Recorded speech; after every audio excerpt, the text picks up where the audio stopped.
What's up, everybody? I'm Stan. I'm Mac. And this is MES Tech, the hot mess of tech shows on the internet. As we have proven. So, we have all of this. Yes. We have motherboards and processors and graphics cards galore, and we're going to turn at least some of this into a computer. Some of it into a functioning PC at some point. To start off with, you are familiar with this. So this is an Asus A8SX.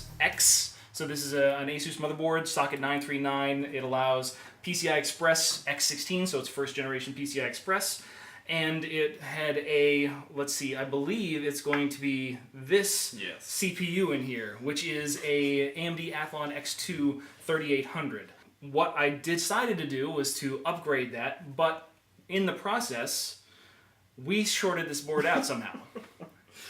But the other thing that came with it was the 7600 GT, which you guys have probably seen in multiple videos at this point in time. We're going to have some close-up footage and stuff like that.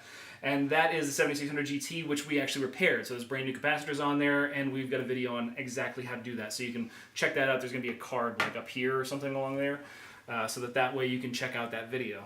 The upgrade for that processor is going to be the 4400 Athlon 64X2 4400, which is also a socket 939. 4400 was one of the top dogs. You can only get like a 4600 and a 4800. So this is one of the best processors you can get to fit into that actual socket. So that is the foundation of Yardware 1.0. With this board not functioning, I took to eBay and I decided I'm going to find something that's going to be able to work. And that's where we've got this. So this is the Asus A8N SLI. So the A8N SLI allows us to do SLI functionality with two graphics cards of the same make from NVIDIA. This one has an Athlon 64 3700, so it's a single core 64-bit processor, but it does have 1 gig of Kingston memory as well. So I picked this up as well as this 7950 GT, but based on the condition of the capacitors and everything along those lines, this is the big brother upgrade to that 7600 GT. So the idea is that we're going to take this SLI board, our processor, at least make sure that this functions, take the processor that was originally in here,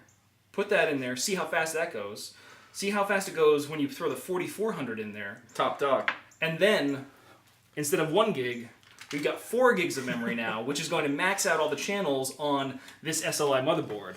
And when we get saucy, maybe we'll start dicking around with SLI. But the whole thing, even with processor, replacing the entire motherboard, 4 gigs of RAM, everything associated with it, we're still under $100. So like, we might see exactly how far we're going to go with this because we have Yardware 2.0. So Yardware 2.0 is what I picked up when I was super freaked out because this motherboard wasn't functioning. Stan went into meltdown mode because his computer broke and we couldn't figure out what happened. Yeah, it's just, you know, so maybe I took up drinking a little bit more than I expected. Maybe I don't react well to that kind of pressure, I'm not sure. And what can I solve it with? Money. Yeah, sure, I'll just solve it with money. Everything works out like that.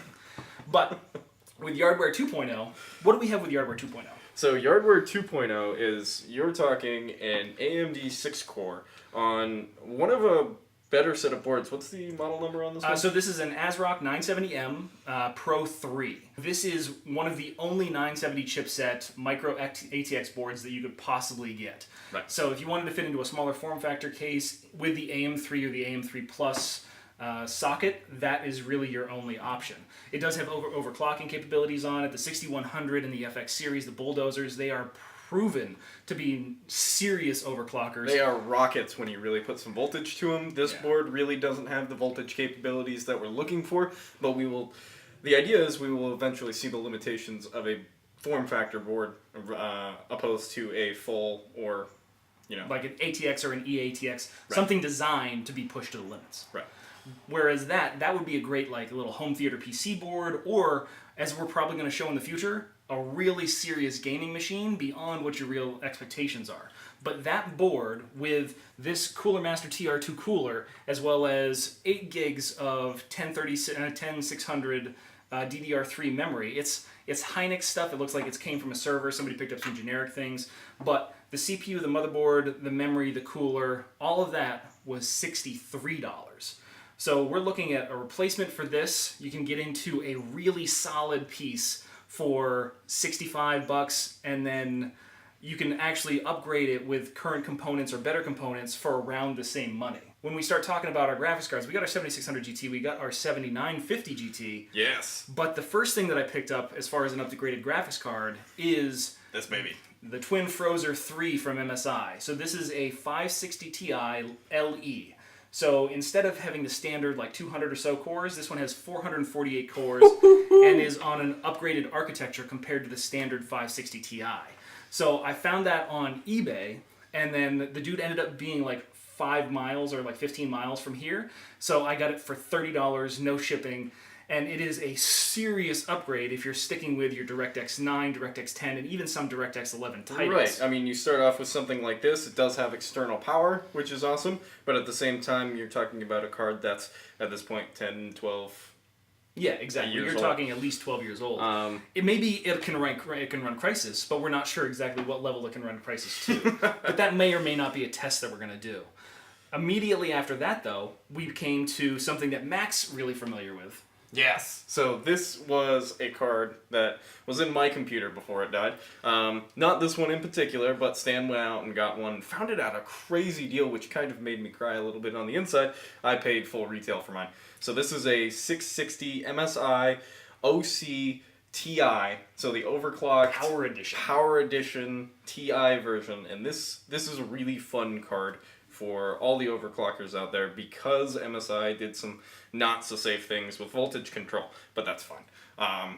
It worked really well. I mean, I've played everything from Borderlands 2 to, you know, World of Tanks, whatever you want to play, even the most recent Call of Duty games, and they performed decently. So we'll see how those go as far as benchmarking in the future. So this is, we're getting more and more current. I mean, this is only one generation old at this point. Yep. Coming on two, but it's still a really hot card that it's just a powerhouse. It really is. And it doesn't draw that much power.